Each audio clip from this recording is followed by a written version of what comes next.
El triunfo de Javier Milei en la Argentina sin duda ha sido un impacto, al menos en América.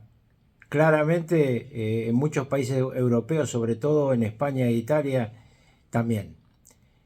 ¿Por qué? Bueno, porque muchos, sobre todo lo que es la prensa de izquierda y de centro izquierda, anticipaban un triunfo del kirchnerismo. El kirchnerismo en la Argentina constituye la variable local del socialismo del siglo XXI.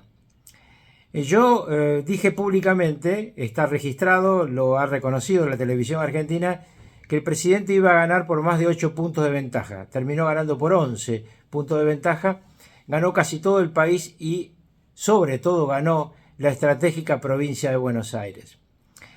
Claramente, ¿por qué este humilde analista sostenía que Milei iba a ganar? Porque el kirchnerismo iba a perder. Este es el verdadero secreto de lo que ocurrió en mi patria el último domingo. La gente votó para no correr el riesgo de ir a Venezuela, de ser Venezuela. La Argentina salió de ese peligro al que lo llevó el kirchnerismo, porque el voto popular nos dio hace 2 años la magia de rechazar un candidato falso, un candidato encubierto del kirchnerismo, inclusive apoyado por sectores demócratas del gobierno norteamericano de entonces, el gobierno de Joe Biden. Claramente ellos creían que Sergio Massa era amigo. En realidad, Sergio Massa, como todo el kirchnerismo, mira siempre los intereses de Beijing, los intereses de Moscú y también los intereses de Brasil, porque Lula es el principal representante de las potencias orientales que tienen la visión antidemocrática de la vida. El otro motivo por el cual Milei ganó esta elección es por su inmenso carisma, claro. Es un individuo de esos que es capaz de llegar a cualquier lugar y mover multitudes. Este es una característica que uno la tiene o no la tiene, él la tiene. Pero además ganó porque en la Argentina se cambió el sistema de elección. En la Argentina existía un sistema de boleta por partido político. Una boleta que se dio en llamar en su momento boleta sábana, porque tenía candidatos a presidente, vicepresidente, gobernadores, diputados nacionales, senadores nacionales. A veces llegó a tener esa boleta 14 tramos, eran 14 boletas pegadas una a la otra. Bueno, esto se cambió y afortunadamente se impuso a nivel nacional, no en las elecciones provinciales, se impuso a nivel nacional lo que se llama la BUP, la boleta única de papel. Esta boleta tiene 3 ventajas esenciales para el voto en nuestro país. En primer lugar, no se puede robar, porque usted puede robar en las elecciones habituales la boleta del otro, pero la boleta del otro es la suya. En consecuencia, no se podía robar la boleta única de papel.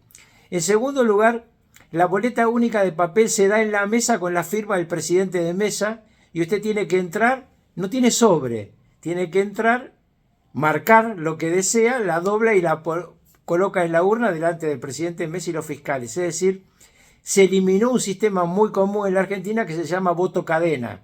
Se robaban un sobre, porque todos los fiscales firmaban los sobres al comienzo del comicio, se robaban un sobre y buscaban una de esas personas que tienen planes sociales u otros planes que hace que dependan de los punteros y colocaban dentro del sobre que habían robado la boleta que ellos querían, se la daban cerrado a este hombre que es un esclavo de estos sistemas de protección, entre comillas, que inventó el socialismo del siglo XXI, y luego le decían, entra, votá con esto y me traes un sobre abierto, y eso era la cadena, ¿no? Entonces todo eso se acabó con la boleta única de papel. Había un gran desconcierto, especialmente en la provincia de Buenos Aires, porque los punteros no entendían qué pasaba. La gente iba a votar con libertad y les daba miedo. Tuvieron razón, porque en la elección del 7 de septiembre pasado, donde se votó con la boleta vieja en las elecciones provinciales para senadores provinciales, diputados provinciales y concejales, ahí el kirchnerismo le ganó a Milei, a los candidatos de Milei, por 14 puntos de diferencia, 14% de diferencia.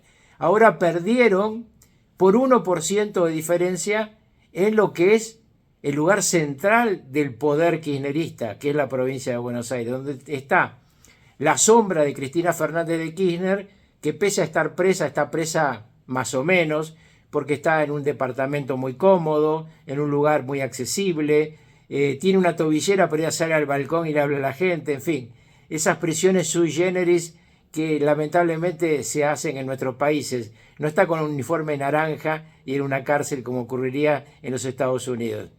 Aunque alguna vez quizá le toque usar ese uniforme cuando se sepa todo lo que está atrás del narcoterrorismo de Maduro, Diosdado Cabello y Padrino López. Pero volviendo a la elección, lo que ocurrió entonces es un salto fenomenal.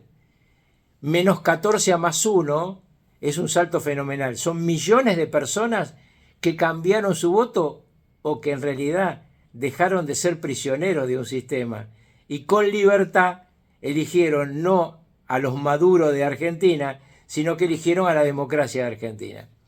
¿Están todos los argentinos que votaron los candidatos de Milei satisfechos con el gobierno de Milei? No todos.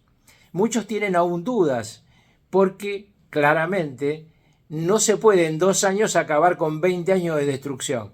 Muchos países de nuestro continente han visto en esta misma época ver cómo se destruían sus países por estos jinetes del apocalipsis que salieron de Cuba. Cuba era, cuando yo era vicepresidente Carlos Menem, la única dictadura del hemisferio.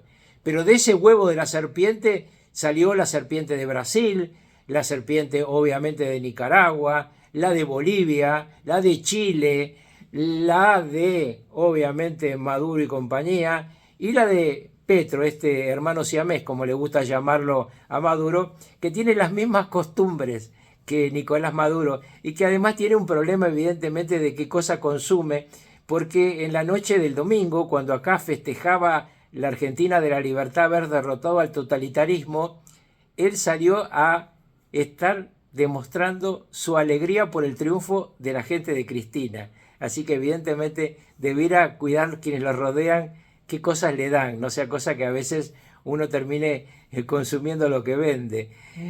Otro tema grave de esta elección fue que apareció un proyecto de líderes provinciales, un proyecto que se quería interponer en medio del kirchnerismo madurista de Cristina Fernández de Kirchner y del gobernador Kicillof de la provincia de Buenos Aires frente a Milei y sus candidatos en todo el país.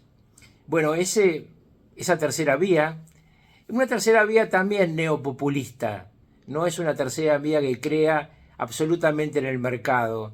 Dicen creer, pero en los hechos después aumentan impuestos, gravan a la actividad empresaria de una forma que termina no logrando nuevas inversiones, sobreprotegen a sectores marginales sacándole dinero a los que trabajan, en fin, todos esos trucos que tiene el kirchnerismo y que estos, digamos, neoliberales también a veces imitan.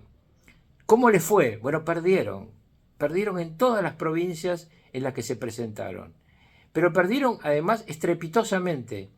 Los candidatos de Milei sacaron 20, 30 puntos de diferencia a los candidatos de estos gobernadores de provincias que parecía que venían a comerse los chicos crudos. Pero aquí hagamos un pequeño paréntesis para analizar lo que pasa en nuestros países, y pasa claramente en el mío, con el análisis de la prensa sobre la realidad. Uno veía en los días previos a este comicio cómo desde los canales de televisión, aún aquellos que dicen tener las ideas de la libertad o dicen ser también profetas del mercado, poner en duda algunas cosas elementales que no estaban ni siquiera en la duda más mínima de los que miramos con objetividad la realidad. Por ejemplo, la complicidad con los candidatos kirchneristas de la dictadura de Nicolás Maduro. Yo quiero decirle a ustedes que están ahí reunidos, que están reunidos en un centro de la libertad, como es claramente la organización que está organizando este evento, que tengamos en cuenta que en el continente, y quizá también en los Estados Unidos, ¿no? Cuando digo el continente del sur, el continente de los latinoamericanos, pero quizá también en Estados Unidos, hay una tendencia a mirar las cosas no con la objetividad que debiéramos, sino con una actitud de preconceptos. Por ejemplo, tratando de buscar los defectos del que tiene las banderas liberales, las banderas del mercado, y olvidando los defectos de sus contrincantes. Claramente apareció en esta campaña electoral dos temas postulantes, venenosos, que salpicaban claramente al kirchnerismo. Uno es un señor que se llama Luis de Lía, que es un marginal, pero que es un hombre de la confianza de Néstor Kirchner primero y de Cristina Kirchner después, que confesó en los medios de comunicación que en su momento recibió $1 millón en efectivo de Chávez para hacer una campaña política. Lo reconoció, con todas las letras. Ahora, ¿cómo llegó $1 millón billete a mi país para que este hombre, un hombre de pocas luces, claramente porque por eso confiesa, un hombre tan vinculado a estos sacerdotes del narcosocialismo del siglo XXI, ¿cómo hizo para que le llegara ese dinero? Y la pregunta que sigue y que no se quiere hacer una gran parte del periodismo es si este que estaba abajo, pero muy abajo de la estructura del poder kirchnerista, recibió $1 millón en efectivo, ¿cuánto recibieron sus jefes? Y curiosamente el principal candidato de la lista kirchnerista en la provincia de Buenos Aires, Jorge Tayana, fue canciller junto con Maduro. Es decir, cuando Maduro era el canciller de Hugo Chávez y todos estos temas de la dación directa de dólares llegaban a mi país y seguramente a muchos más, acá nuestro vecino Evo Morales, no dudo que tuvo en su momento ayuda también del narcosocialismo del siglo XXI. Obviamente, la Bolivia de Morales es parte de la estructura de producción de cocaína en el continente. No es solamente Colombia quien produce, o algunas zonas de Venezuela, o algunas zonas de Nicaragua, o algunas zonas de Ecuador, quien produce cocaína. También lo producen en cantidad en Bolivia. Pero ese dinero que llegó, los ministros no sabían. Ahora, en pocos días más, va a deponer, creo que el 19 de noviembre, ante la justicia norteamericana el Pollo Carvajal. Vamos a ver qué dice, no lo sé. Pero me gustaría poder escuchar qué va a decir el Pollo Carvajal, que era quien espiaba de parte de Chávez a sus generales, a sus ministros, incluido a ese ministro Maduro que luego tomó el poder para convertir la Venezuela que ya estaba en crisis en una Venezuela que es hoy una narcodictadura. Vamos a ver qué dice él. Y me gustaría también que Chávez, por su pajarito, le cuente a Maduro lo que es ser vigilado y lo que es ser vigilante.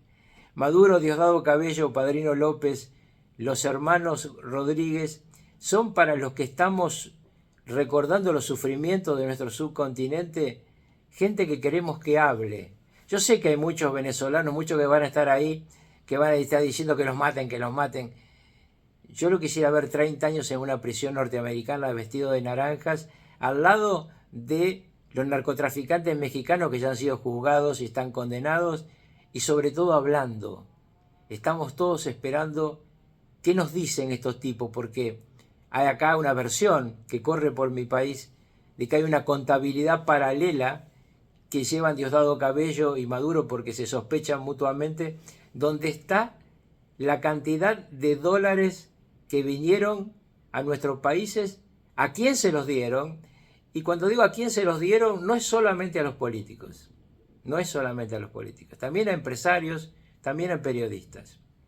Yo les deseo lo mejor en este evento, en el que lamentablemente no puedo participar personalmente porque me gustaría debatir las cosas que ustedes van a debatir, como hace poco tiempo lo hicimos en mi querida Buenos Aires. Un abrazo grande a todos.